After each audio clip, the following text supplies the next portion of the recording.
भूल जाइए ट्रंप के बयान, भूल जाइए ट्रंप की बातें, भूल जाइए कि बीते कुछ दिनों में क्या क्या हुआ है, गंगा में कितना पानी बहा है। बल्कि आज तो देखिए कजा कल्लास का एक बयान। अब आप सोचेंगे ये कजा कल्लास क्या बला है भाई। तो मैं आपको बता दूं कि कजा कल्लास यूरोपीय यूनियन की वाइस प्रेसिडेंट हैं और साथ ही साथ फॉरेन डिपार्टमेंट की वो स्पोक्स पर्सन भी है। और कजा कल्लास ने बकायदा आज भारत का नाम लेते हुए एक ट्वीट किया है। सिर्फ ट्वीट नहीं किया बल्कि यूरोपीय यूनियन के एक आदेश के बारे में बताया है और ये आदेश भारत को प्रभावित करता ही है, साथ ही साथ भारत के एक राज्य जिसे मॉडल बताकर देश के प्रधानमंत्री यानी कि नरेंद्र मोदी जी देश की कुर्सी पर यानी दिल्ली की कुर्सी पर काबिज हुए थे 2014 में, उसी राज्य की एक कंपनी को खास तौर पर प्रभावित करता है। सारी बातें जरा विस्तार से करेंगे। नमस्कार, मैं स्वप्निल और आप न्यूज स्ट्रीट देख रहे हैं। दोस्तों, सबसे पहले मैं चाहता हूं आपकी स्क्रीन पर आपको मैं कजा कल्लास का वही बयान दिखा दूं। एक थ्रेड पोस्ट किया कजा कल्लास ने रसिया को लेकर और उसी बीच में उन्होंने उसी थ्रेड का जो आखिरी हिस्सा था उसमें लिखा, for the first time we are designating a flake registry and the biggest Rosneft refinery in India.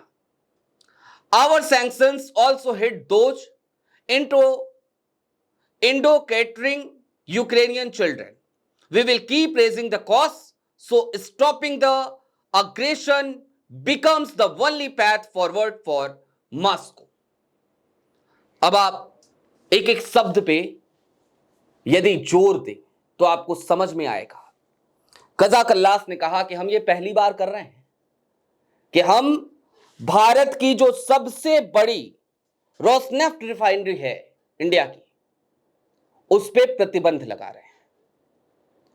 और यह भी कहा कि हम प्रतिबंध लगा रहे हैं तो ये समझिए कि भैया ये एक इंडिकेशन है और ये जो सैंक्शन हमने लगाया है ये उन लोगों को प्रभावित करेगा जो यूक्रेन में बच्चों की मौत के जिम्मेदार हैं।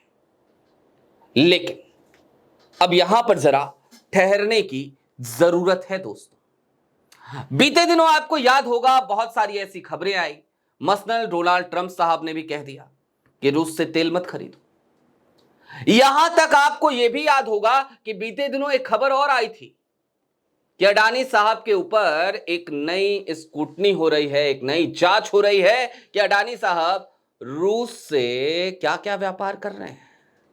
और इन सब के बीच आज यूरोपीय यूनियन का एक प्रतिबंध, और यह प्रतिबंध कहां लगा तो जरा आपकी स्क्रीन पर अब एक खबर है, इस खबर को देख लीजिए। इस खबर के दो हिस्से हैं। वैसे भी आजकल गोदी मीडिया में जब भी खबरें छपती हैं उसके दो हिस्से ही होते हैं।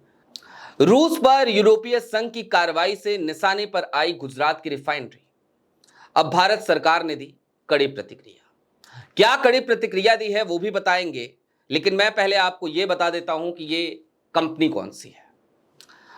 गुजरात के वाडिनार में स्थित है नायरा एनर्जी रिफाइनरी और इस पर यूरोपीय संघ ने जो प्रतिबंध लगाए हैं उसके चपेटे में ये रिफाइनरी आ गई है, नायरा रिफाइनरी। इस खबर में भी उसी ट्वीट का जिक्र किया गया है कि यूरोपीय संघ के विदेश नीति प्रमुख काजा कल्लास ने कहा कि पहली बार हम भारत में रोसनेफ्ट की सबसे बड़ी रिफाइनरी को प्रतिबंध में शामिल कर रहे हैं। भारत ने इस पर प्रतिक्रिया देते हुए कहा कि किसी भी एक तरफा प्रतिबंध को वो नहीं मानता। खैर, आगे बढ़िए। अब कुल मिलाकर जरा सोचिए कि आज की तारीख में अब तक तो ये चल रहा था कि चलो अब ट्रंप साहब कह रहे हैं कि टैरिफ लगाएंगे, फिर पता चला कि चलो टैरिफ थोड़ा सा राहत दे दी भारत को, फिर पता चला कि ट्रंप साहब बार बार बयान दे रहे थे उससे फजीयत हो रही थी, लेकिन सैंक्शंस की तरफ अब तक हम नहीं गए थे प्रधानमंत्री नरेंद्र मोदी जी के कार्यकाल में।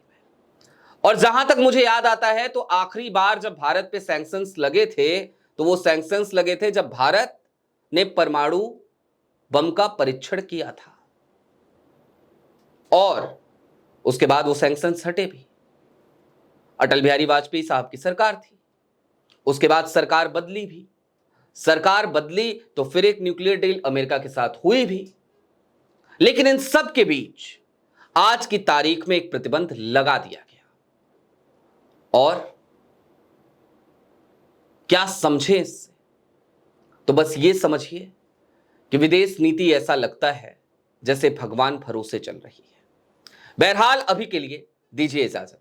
ऐसे ही तमाम अपडेट्स, तमाम डेवलपमेंट्स के लिए जुड़े रहिए न्यूज स्ट्रीट के साथ। शुक्रिया।